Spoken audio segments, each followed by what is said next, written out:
And we are live, another CEO Wisdom podcast today with special guest Mario Martinez Jr. He is CEO at Vengreso. I've been trying Vengreso, quite a cool Chrome extension that they have. I believe it's called Fly MSG, so Fly Message. I love using this app. I mean, it saves tons of time. And Mario, I mean, he's been quite the legend in the sales world. He's nowadays building his own SaaS. So really bullish on Mario and everything that he's building.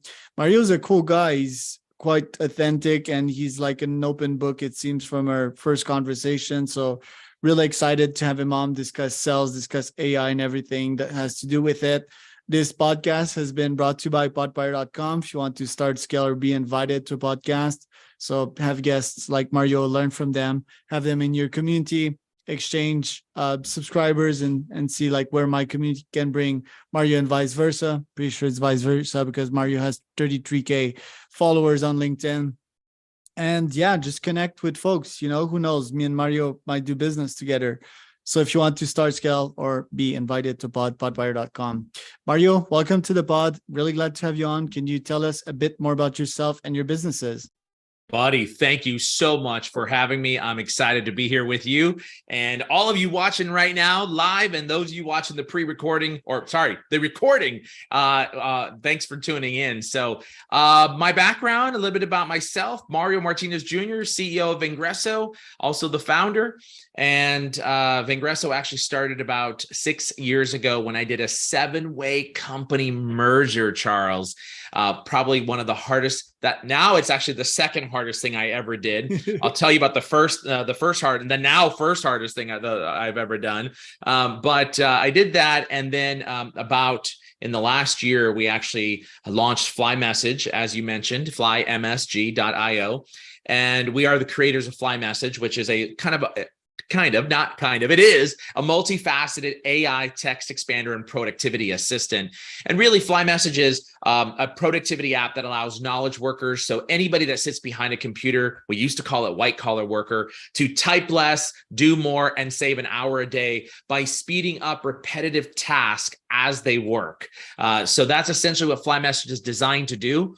Most common profiles of people who utilize Fly Message are business owners, salespeople, customer service reps, and human resources and HR. Those are the 4 largest common profiles. But I have every possible role that you can think of in the world utilizing it, from an online pharmacist to professors in college, all the way to the accounts payable, you owe me money, or accounts receivable, give me some money type of situation. So that having been said, we've got every Tom, Dick, and Harry that you could possibly think of. And Fly Message has grown on its own to be able to really help the knowledge worker save. Right now, we're doing about an hour per day. And by the end of this year, we'll be at 1 billion characters typed for users that are deploying out messages all over the world, all over every platform, from Salesforce to Zendesk to Google Meet, email and chat. And we're very excited about what we're doing here. So you started out in sales, worked out for Sprint for a decade, which is so long. And yeah, I'm quite surprised that you lasted so long at that company. Then you started your own company. You're a speaker, you're a podcaster, you're a consultant and a coach. And nowadays you're almost fully focused on SaaS. Is that correct?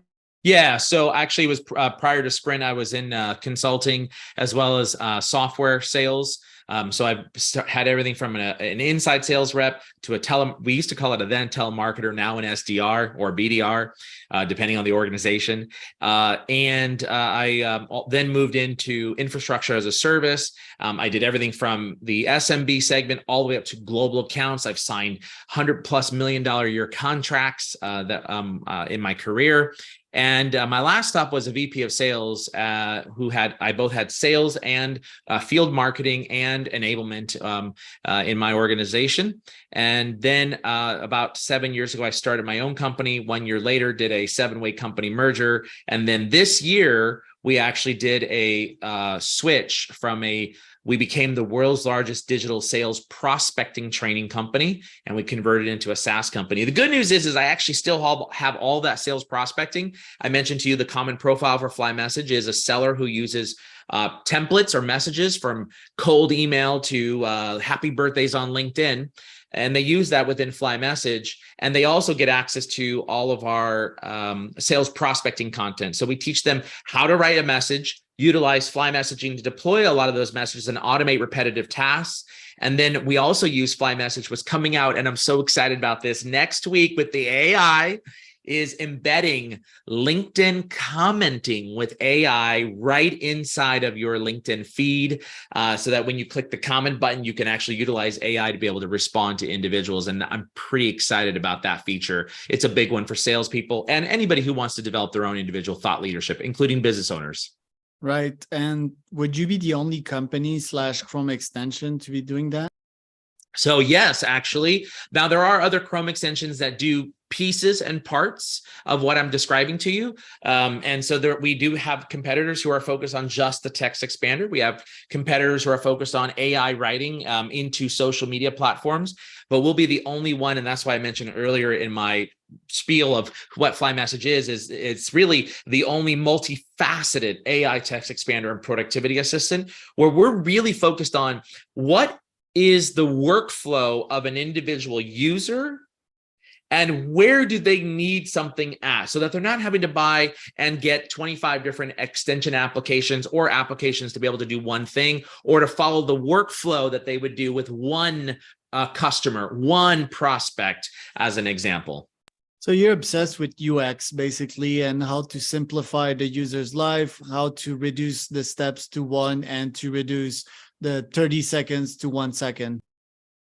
Yes, as a matter of fact, how we developed Fly Message originally stemmed from our sales prospecting training. We used to hand out a 27-page playbook, and inside that 27 pages was 60 different sales scripts that we had that we would give to our sales clients or business owners that were taking our program.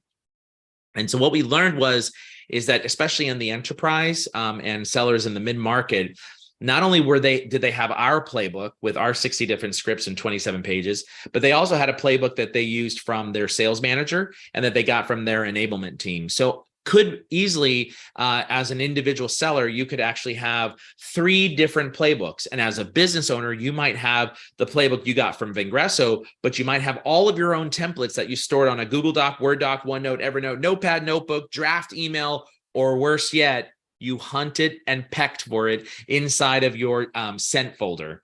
So what we discovered was that a user was really taking up about anywhere between a minute to 15 minutes per message per customer. Interestingly enough, Loom came out with a study that showed that 85% of individuals, you and I, we call them knowledge workers now. We used to call it white collar workers, but that's not politically correct anymore.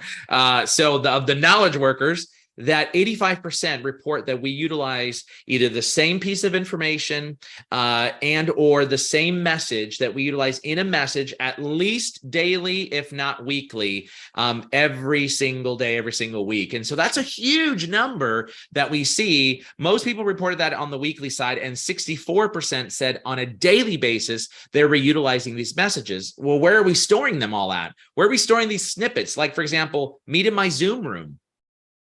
How many times do you have to go open up Zoom, get the URL, and then go push it? Or you have to go to your calendar, click the plugin, let it build the plugin, grab the URL, and then send that to an individual, right? So why not just type in -ZM, and that actually has your permanent Zoom link that you can utilize over and over and over again on Google Chat, on LinkedIn, on email, etc.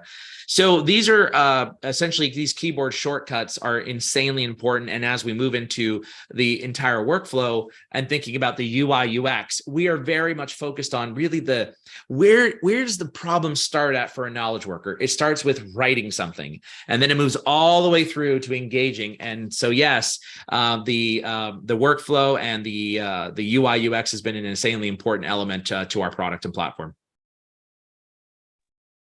Love it. Yeah, I just downloaded the Chrome X and then it refreshed all my LinkedIn windows. So I was in the metaverse here, in between 2 metaverse.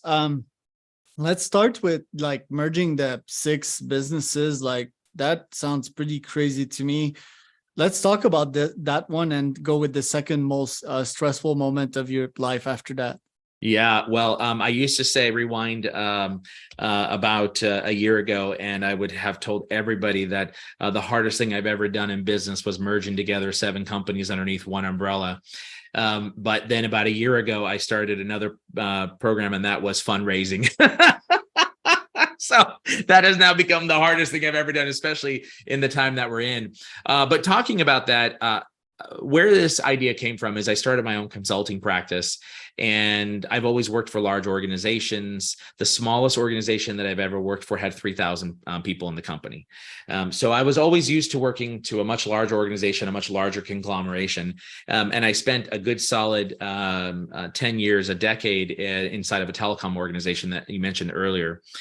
So I had these big, lofty goals. And the big, lofty goal was, how could I form the biggest, baddest, largest sales prospecting training company? If you thought about sales training out there for business owners, entrepreneurs, solopreneurs, and salespeople, B2B sellers, not consumer, but B2B sellers, really, there are 20 different companies that are out there, 20 major, and plus every other Tom, Dick, and Harry that's a consultant, that are major companies in the sales training space. And they all start from the hello and they end at the close. What was lacking was the pre-hello to the hello. And that's what was lacking. And very few companies focused on that. In fact, these 20 right here never wanted to play in this space right here, because that's the hardest part of prospecting. Vengreso ran a study. We did it 4 times. And the last study had 1,295 respondents from all over the globe, all sellers, business owners, entrepreneurs, and solopreneurs. When asked what is the hardest part about the sales process, is it getting the first conversation? Is it closing the deal? Is it qualifying the deal? Is it getting a contract signed? 69% of sellers said the hardest part of the sales process was getting the first conversation. So prospecting. So we really focused in there, and I wanted to go big, and I didn't want to be small. And that's what we did. I rolled up 7 companies all together. And then within the first 2 years, we exited 3 of those partners. Within the first 2 years, just wasn't the right fit, couldn't make it work. And then we kept 4 of the original 7 all the way up until about a year ago, when we actually started our process to convert from a service company into a SaaS company. And those founders are very good friends of mine. They're still on our board. And I consult with them regularly because they have a vested interest, obviously, into the company. But they recognize that we needed to have new talent and new direction to be able to take the company into a SaaS company and the next level. So with that in mind, my co-founder, Viveka von Rosen, and I were the 2 that led the horse, if you would, in the race into a SaaS conversion.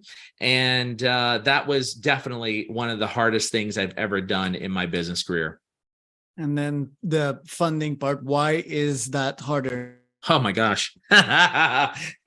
Well, let's add to the fact that we are doing it in a recession. We're doing it into a downturn economy. We're doing it with basically everybody wants to see a return on their investment, and they want to see quick.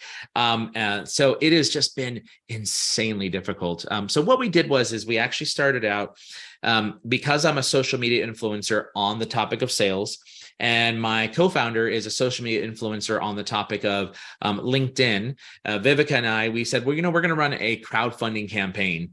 And so we did that. We ran a crowdfunding campaign, and it was actually a really good idea. I'm glad that we did it. I definitely learned some things in terms of processes that I would never make the mistake again, or I would give counsel to other co-founders before doing it, what they need to know. But with that in mind, we ran that process, and it allowed me to be able to generate about 150 individual investors, anywhere from $100 to $50,000 for those investors. And that produced about $250,000 in that fundraise activity. 93% of that money came from our individual efforts. The other 7% came from the platform like WeFunder, which is what we utilize, that supposedly did marketing. So with that in mind, I say supposedly because it was pretty pathetic, if you ask me. But nonetheless, we did that ourselves. And so those led to other introductions, of which finally got me into in March of this year, we actually landed our first VC that invested into us, and they led the pre-seed round for our campaign. But that was in total 190 meetings. 190 meetings to get $650,000. So it was a lot, but I will say this, that I've spoken to probably on top of that was another 120 founders that I went to for advice and looking for introductions. And I would probably say at least 50, if not 60% of those founders all said to me, if you're not doing 300 meetings, you're not doing enough. And so I was happy to hear that I was within the norm. But normally with that type of number of meetings, you would have raised a pretty large round between $2 to $3 to $5 million. But it is a much harder market out there right now for fundraising. Now, there are some really cool things and platforms that are out there that are exploding and have some great ideas and solving some very huge problems that are quite unique, that are getting investments and specific into things like healthcare or technology, specific AI related technologies into a specific vertical. And you're gonna win. You're gonna win in those spaces. But when you get into areas like ours, which is the general SaaS productivity category or SaaS category, you're now basically fighting against every other Tom, Dick, and Harry who's out there trying to get fundraising as well. And I think what we're seeing is in the investment space, because I'm also an angel investor as well. The meetings are taking place still that 100%. So the due diligence process, though, however, the pipeline has shrunk by more than 50%, in my opinion. So that is now. Did you try angels as well, or just VCs? Yeah, good question. So angels is actually right now we're getting ready to of our pre-seed round, we want to raise another 400,000 of $1 million. So that's the next portion, and we actually are going to now target all angels to raise another 400,000 at our $4 million cap on a safe note.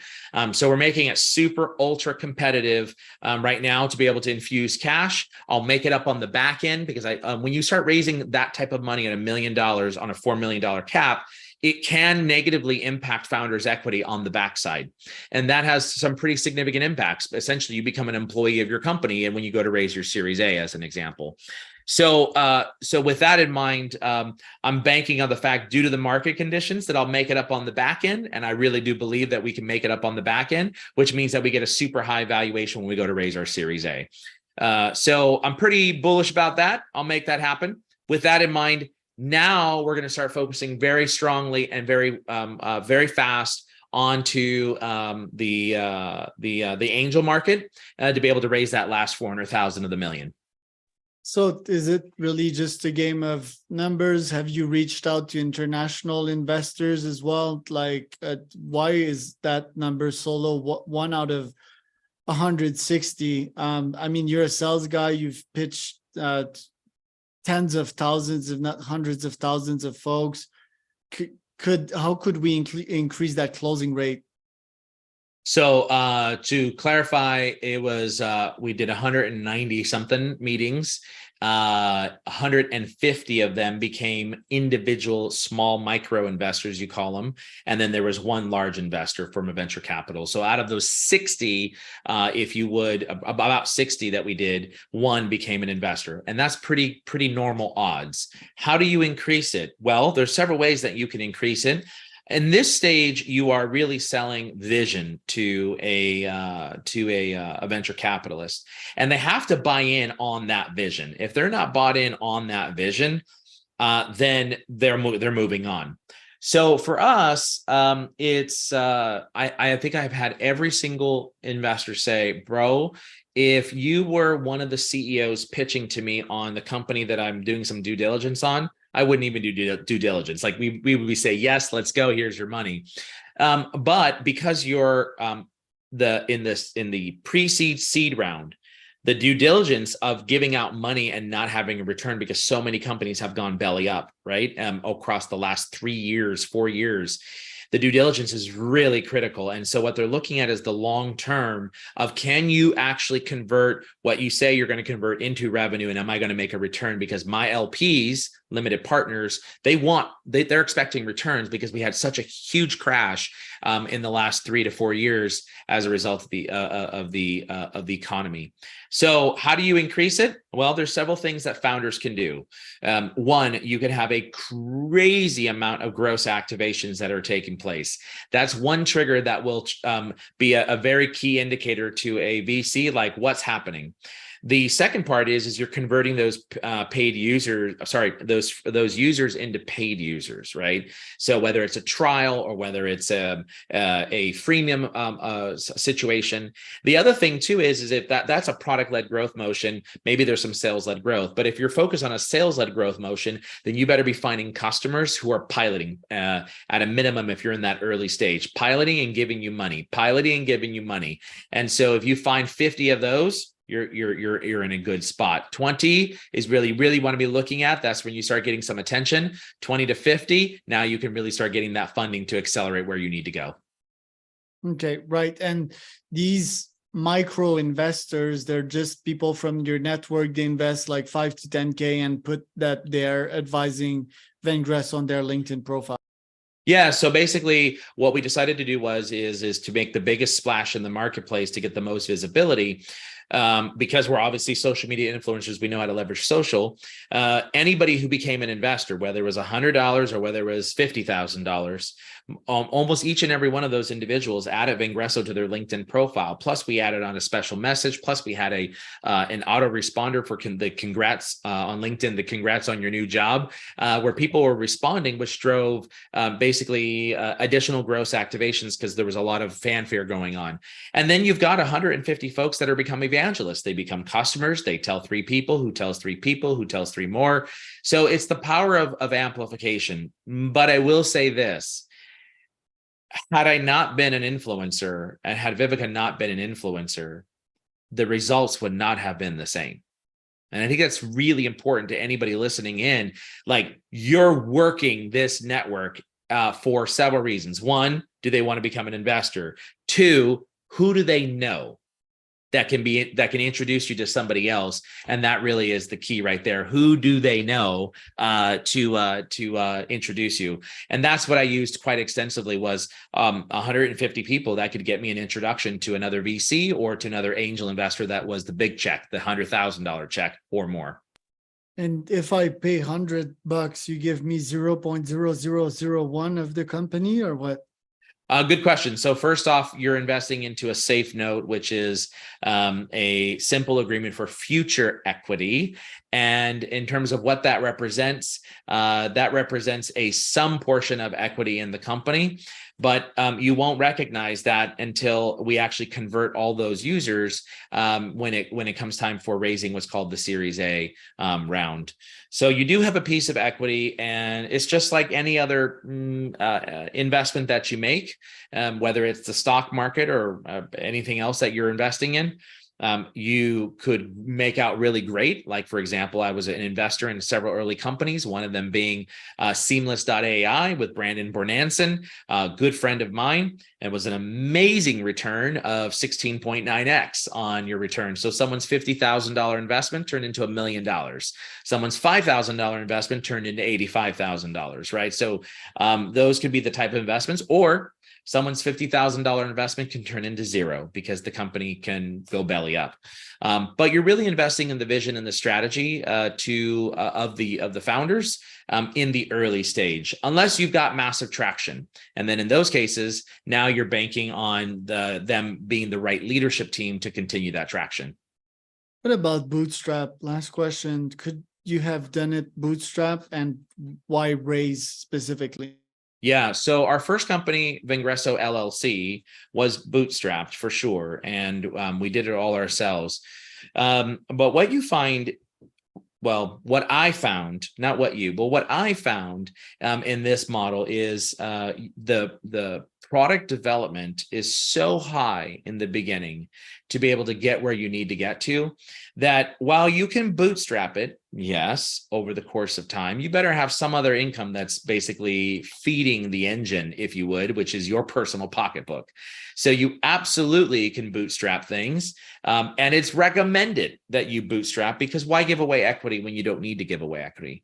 But in most cases, most individuals can't sustain the output, because product development is very, very, very high, unless, of course, you're a technical founder. And as a technical founder, you have the ability to be able to just develop all day, all night when you want to, and you can build out the product every way you want. And even in those situations, you still have to, you may not have the expertise to drive the sales and the marketing. And in those cases, you still need to be able to drive that to be able to raise funding. And so many folks have a difficult time. And so that's where that money's going to come from. It's either going to go towards product development, or it's going to go towards marketing and sales, or it's going to go towards both. So it's hard to do it without it, but it can be done for sure. Right. Last one, I promised that time. So how do you juggle work with family, and how do you manage your stress when the going gets hard? Well, the going is this is not for the faint of heart. I will absolutely tell everybody who's listening in, make no mistake about it. Startup life is not easy, and it is very difficult. And you do have to have a supportive partner to be able to be there and understand and recognize. With that in mind, I made a rule early on, and that rule was, if I'm going to take away from anyone, it's not going to be time with my family. It'll be time away from my sleep. So let's talk about what I mean by that. First off, my receding hairline is pretty strong and defined. 6 years ago, it used to start here, and now it's 2 inches back. Next, I'm balding on the back of my head. And by the way, I used to have, if you're looking at me right now, you can see what I'll call the silver fox approach. It used to be all black. And so now 7 years later, it's pretty much all gray, right? So here's my point. My point is that at 6 o'clock, I shut off. I'm with the family and kids. Everybody goes to bed by 9:30 at the latest, including my wife, because she's turns into a pumpkin after 9 o'clock. And I then finish off from 10 to 2 o'clock in the morning, and I turn around and do it all over again and wake up at 7 in the morning, right? And so the sacrifice is from sleep. So here's the message. If you're going to sacrifice anything, it's going to be from your personal sleep. You'll know that you want to keep doing it if you can keep sacrificing from your sleep. You'll know that you don't want to do this anymore when you don't want to sacrifice from your sleep anymore. And I think that's really important. That's for me, is the easiest way to determine, do you keep going or do you not keep going? Right. And the biohacker in me is like, yeah, sleep is important, but I'm in hustling mode too this year. So life is seasons as well. Sometimes you hustle more, sometimes you hustle less. And I think the body adapts to pretty much everything, so genetically you might need more or less, but the body is a pretty smart tool, and it does adapt, It does, but it does have long-term impact. Yeah. Right. So that's why the seasons part, you want to sleep sometimes and want to have that nice exit, and chill for a while until you get bored and you're back into it again. But yeah, very, very good lessons there. And yeah, it's a hell of a marathon. It's a very fucking long marathon. Like this thing, it takes times. And I mean, there's no pity for anyone there. Sometimes you need to climb mountains, even when you're tired, with a 50-pound backpack on your shoulders. So yeah, it's definitely that sort of event, but yeah, there's adaptation in the end. So I think it's worth it for those that are a bit crazy. Mario, thank you for showing up today. Can you tell us where to find out more about you in Vengreso? Yeah, please. So if you're going on LinkedIn, I'm Mario Martinez Jr. And if you're on Twitter, it's at M_3JR. So M_3JR, that's M3 Jr. Please feel free to go to flymsg.io. You can learn all about FlyMessage. It's free to start out with. So I encourage everybody to download it. We give a lot away in the free version. And by the way, please don't come back to me and complain that you got to pay $27 for the starter package annually, $66 for the growth package, or $132 to have all of our sales prospecting training plus the unlimited text expansion and writing assistant. If you're going to complain, don't talk to me about it, because that is the cheapest thing that you can buy out there for the saving an hour of your time. And by the way, I guarantee that you're spending $60 on one dinner alone a week. So invest back in yourself and get it and make it happen. There you go. And I'm Charles Cormier, host, CEO wisdompodcast.com. And if you want to start scale or be invited to podbuyer.com,